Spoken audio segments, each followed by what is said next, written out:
కానీ మన రాష్ట్రంలో ఒక టీమ్ 11 ఉందండి. అర్థమైందా రాజా? అర్థమైందా రాజా?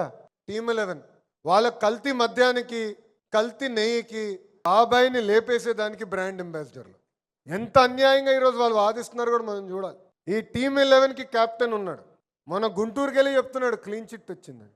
నిజంగా నాకే అర్థం అలా, ఈ మహానుభావుడు అసలు ఏం చదివాడరా బాబు అని. చార్జ్ షీట్ ఇంగ్లీష్లో ఉంది, ఇంగ్లీష్ వచ్చా ఈ మహానుభావుడికి.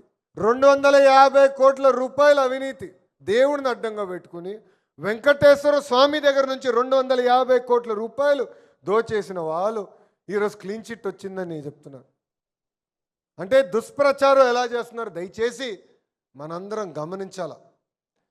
సంక్షేమం చేస్తాం, అభివృద్ధి చేస్తాం, దాంతోపాటు ప్రతిపక్షంలో ఉన్న ఈ టీమ్ 11 చేస్తున్న తప్పుడు ప్రచారాన్ని తిప్పికొట్టాల్సిన బాధ్యత కూడా ఇక్కడున్న మనందరి పైన ఉంది.